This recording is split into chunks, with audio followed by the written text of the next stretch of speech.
Bom, então nessa aula a gente vai usar alguns conceitos da engenharia ambiental, da química, para tentar derivar o chamado modelo de Street-Phelps. Esses caras aqui, em 1925, conseguiram um modelo para prever a concentração ou o déficit, né, o balanço entre entrada e saída de oxigênio ao longo do curso de um rio, certo? Que tem água corrente, digamos assim. Então, a motivação desse trabalho, dessa aula, é basicamente porque numa bacia hidrográfica, o que acontece é que está tendo muita atividade industrial, atividade doméstica, de recreativa, que, querendo ou não, lançam efluentes nos corpos d'água, certo? Os corpos correntes, eles são um bom dispersor de poluentes, porque eles têm uma capacidade que a gente chama de certo? Depuração. O que seria esse conceito de autodepuração? Basicamente, seria a capacidade que um corpo d'água tem de reestruturar suas capacidades físicas e químicas ao longo do tempo, certo? Digamos que aqui, por exemplo, nessa bacia, você queira analisar um pequeno curso d'água. Então, você está analisando esse rio, que eu dei um zoom nele aqui, ó. Então aqui está as nascentes, esse rio 2 aqui mais caudaloso e aqui a saída dele. Digamos que seja uma microbacia isso aqui, tá? Então digamos que aqui, ó, a montante desse corpo d'água, existe uma empresa que está emitindo certa quantidade de efluente com uma concentração de dBO, certo? Com uma certa concentração de dBO. O modelo de Street-Phelps ele surgiu justamente da necessidade de se tentar prever qual seria a concentração ao longo do curso mais ajusante, certo? Para prever possíveis impactos ambientais dessa quantidade de matéria orgânica aqui. Por quê? Porque justamente nesse ponto pode ocorrer de que o fornecimento de água para uma cidade, por exemplo, pode ser comprometido, certo? Então, daí a importância, certo, desse estudo e do desenvolvimento desses modelos. De longe, o modelo de Street-Phelps ele é o mais simples, digamos assim, o menos complexo. O que acontece é que, como cada rio ele tem a sua característica própria, o modelo ele vai sendo ajustado de acordo com as necessidades de quem está usando, certo? Mas a gente vai derivar passo a passo a equação para a gente é, fazer o que eles fizeram em 1925, correto? Bom, então o fluxo de água nesse sentido, então vamos modelar o sistema. Bom, só para a gente estudar mais ou menos o nosso sistema, imagine um corpo d'água, certo? Está aqui o corpo d'água. E a gente quer entender como se dá os aportes e os consumos de oxigênio nele. Imagine então que uma indústria está emitindo uma certa quantidade de efluente num nível de dBO aqui, certo? Essa dBO, parte do oxigênio vai ser consumida pelos micro-organismos, certo? Para degradar a matéria orgânica, certo? E a entrada de oxigênio vai acontecer também na interface entre a atmosfera e a água, certo? Essa interface aqui, então o fluxo de O2 por difusão, ele vai migrar para o corpo d'água, certo? Seria esse aporte de O2 na interface atmosfera-rio. Bom, o que é que o modelo de Street-Phelps ele nos diz? Basicamente que os participantes da equação ou do modelo, eles são basicamente a concentração a concentração de oxigênio dissolvido, certo? Digamos assim, ó, certo? E o outro componente do modelo é a dBO, que para a gente ela vai ser dada na seguinte forma, vai ser um L, certo? A dBO. Ambos dados em miligrama por litro, concentração, correto? Esses dois participantes do modelo, eles são importantes justamente porque a concentração de O2 dissolvido ela é importante porque isso vai medir a qualidade da água para os seres vivos, digamos assim, né? Pouco oxigênio dissolvido, proporciona então a eutrofização dos rios, digamos assim, certo? Crescimento de algas aqui, certo? E assim diminuindo a qualidade do rio. Então a autodepuração é mais difícil nesses casos. A DBO ela é importante porque vai medir justamente a atividade microbiana, certo? Quanto mais alta a DBO, mais oxigênio vai ter para os micro-organismos decomporem matéria orgânica, que com certeza está vindo nesse efluente, certo? Então, vamos lá, vamos desenvolver um modelo. Na verdade, o modelo agora na verdade, a gente vai trabalhar com mais matemática do que esses conceitos puramente ambientais, digamos assim. Então, vamos lá. O que é que o modelo diz? O modelo, na verdade, ele é um sistema de equações diferenciais acopladas. Como? Assim, ó. Então, esse sistema de equações diferenciais acopladas, eles servem como o pressuposto básico do modelo de Street-Phelps, correto? Bom, como vocês, se alguém já fez algum curso de equações diferenciais, sabe muito bem que essas equações elas são um pouco complicadas de se resolver, certo? É só lembrar da equação, por exemplo, o predador-presa, que são também equações acopladas. Só que no nosso caso, a gente vai usar um fato aqui que vai reduzir essa equação a uma EDO linear, certo? Qual fato? Justamente o seguinte, a gente vai usar um sistema para desacoplar essas equações da seguinte maneira. A gente vai usar o fato de que essa concentração de DBO no ponto de lançamento do efluente, certo? Digamos que você está no eixo X aqui. Então, a descarga de efluente está aqui em x igual a zero, certo? Então, a DBO no ponto de efluente vai ser simplesmente uma concentração L0, certo? É uma condição inicial. Se isso aqui é verdade se esse sistema é de primeira ordem, certo? É de primeira ordem. Integrando essa equação aqui, ó, a gente obtém o seguinte. Essa expressão. Então, aqui a gente pode ter então a concentração de DBO em qualquer posição do rio, certo? Com a dada velocidade U que esse rio flui. Ok? Bom, isso aqui serve então para a gente desacoplar o sistema. Porque olha só o que acontece. Substituindo isso aqui nessa segunda equação e logo definindo o chamado déficit de oxigênio, o déficit é definido como a concentração de O2 na saturação. O que é que isso quer dizer? Seria basicamente o máximo de oxigênio que esse rio aqui poderia ter, certo? É o máximo de oxigênio, que a gente chama de oxigênio na saturação, tá? Menos a concentração real que está aqui dentro, certo? Lembrando que essas concentrações aqui, ó, na saturação, a concentração de O2 ela é uma função da temperatura, da natureza do rio e assim por diante, ok? Mas vamos definir o déficit. Definindo o déficit, então a gente pode escrever essa equação aqui em termos do déficit e também da DBOL, ok? Ok. Então é só para a gente substituir o D aqui, ó, a gente teria que fazer a derivada dessa expressão com relação a x, para produzir então dc dx, que na verdade passando esse menos para cá vai dar menos d dx, agora nesse aspecto, digamos assim. Ok? Então isso aqui a gente pode resolver da seguinte forma. Bom, então esse aqui é o modelo que a gente tem agora que resolver para a gente encontrar qual seria a variação do déficit de oxigênio ao longo de um corpo d'água, um rio corrente, digamos assim, nas águas correntes, certo? Então vamos rearranjar ela aqui numa forma matemática mais conveniente. Vamos fazer o seguinte.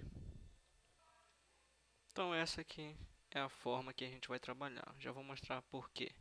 Só mudei aqui o 2, que eu coloquei A na verdade, não sei por quê, tá? Então K2, K1 e assim por diante. Muito bem.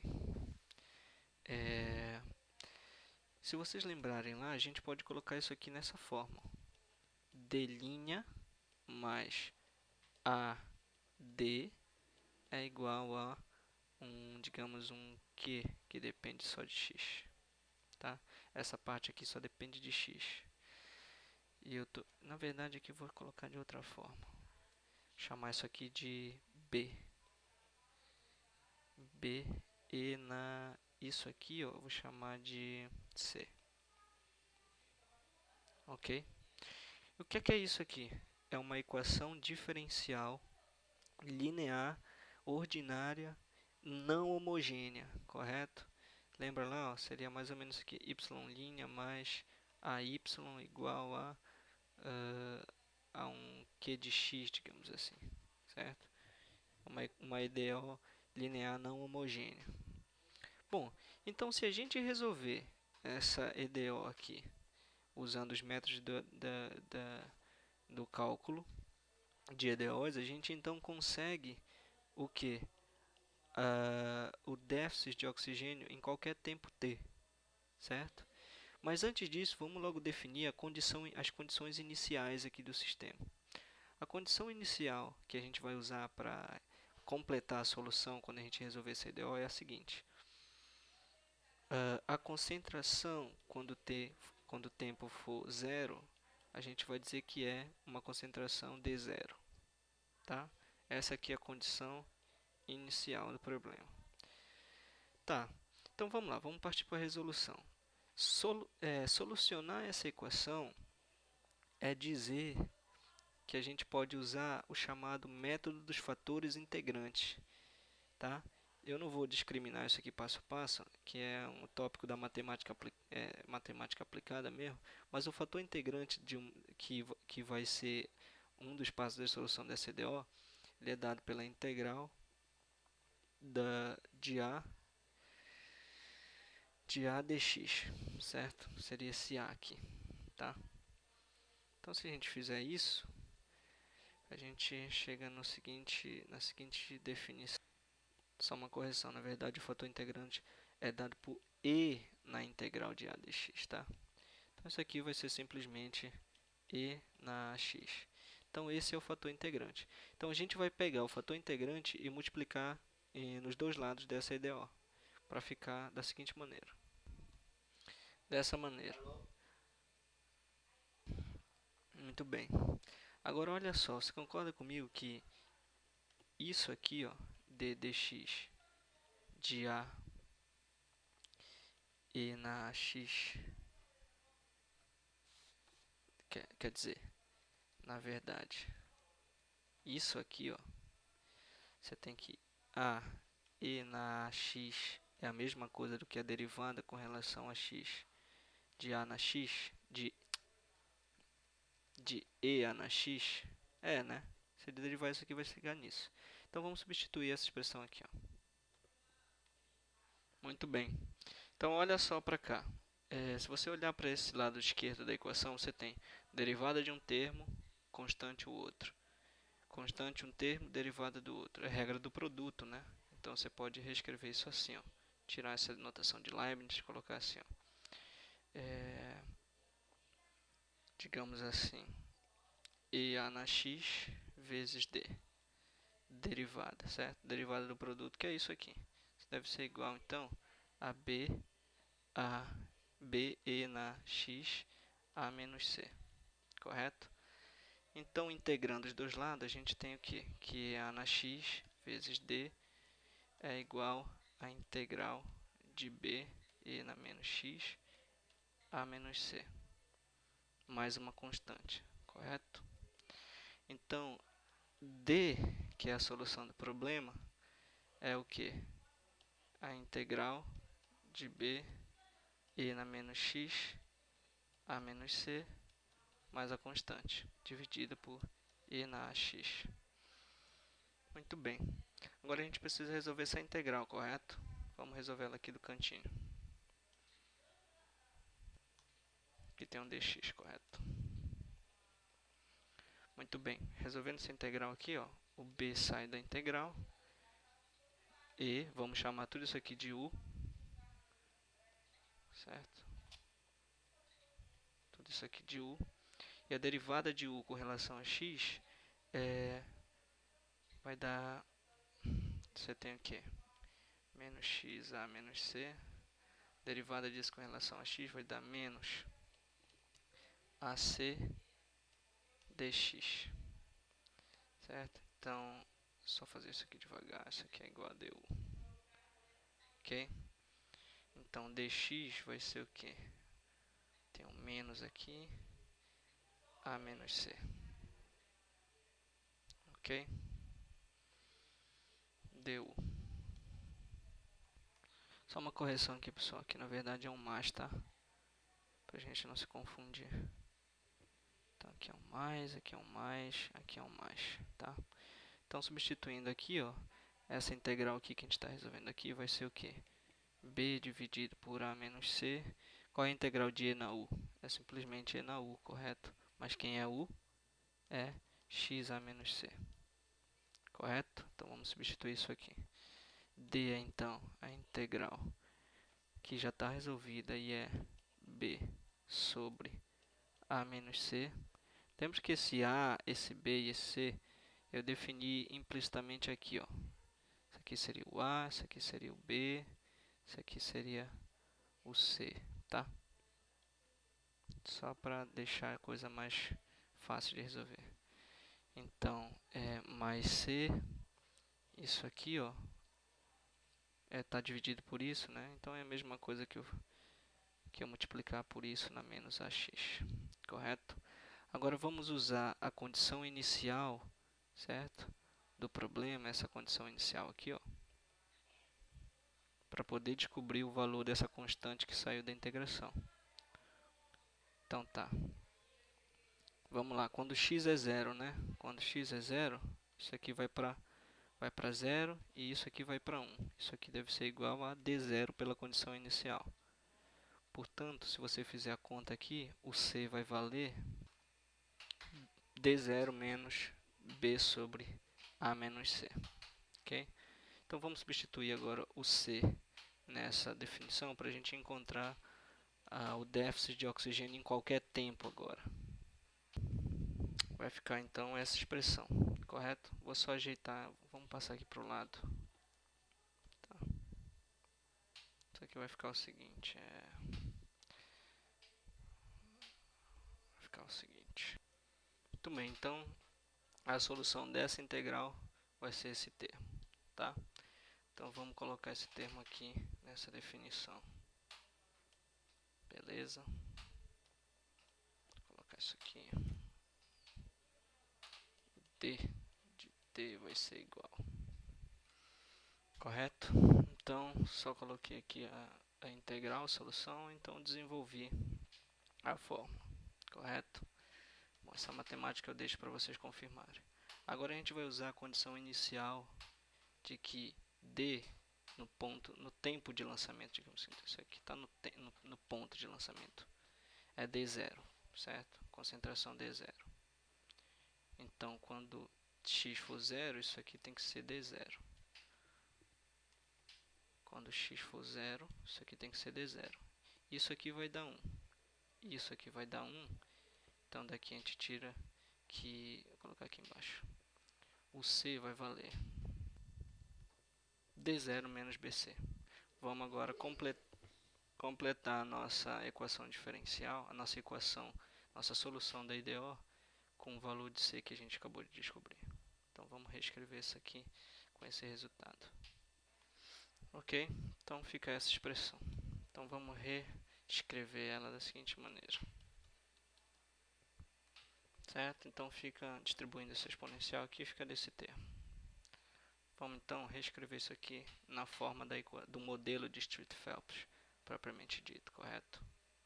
Vamos fazer isso aqui.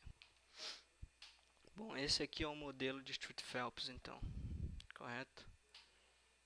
Esse é o modelo que a maioria dos cientistas e engenheiros usam para prever essas quantidades de efluentes ao longo de um curso do rio. Essa não é bem a forma que a gente costuma apresentar, que a gente costuma ver nos livros-textos, justamente porque a gente fez as substituições de U, A e C aqui, certo? Mas se você definir o tempo como sendo o comprimento dividido pela velocidade e, e recolocar essas constantes aqui, você vai chegar no modelo que você lê, se você costuma ler, que é o seguinte. Então esse é o modelo que foi apresentado em 1925 por Street Phelps, certo? Que é a constante, essa constante de desoxigenação vezes a concentração de DBOL0 no momento do lançamento do efluente, a constante de reaeração menos a constante de desoxigenação, esses fatores exponencial, o tempo, certo? A concentração uh, de, na verdade é o déficit inicial de oxigênio, certo? Seria aquele CS menos C0, correto? E esse fator exponencial. Então essa equação ela é usada para prever então o déficit em qualquer ponto do rio, em qualquer tempo nesse caso, correto? Bom, no próximo vídeo eu vou tentar fazer uma aplicação, eu vou tentar ajustar essa equação aqui aos dados observados, já que ela é uma equação não linear, a gente vai usar um pacote estatístico para fazer esse problema, resolver esse problema. Até lá então.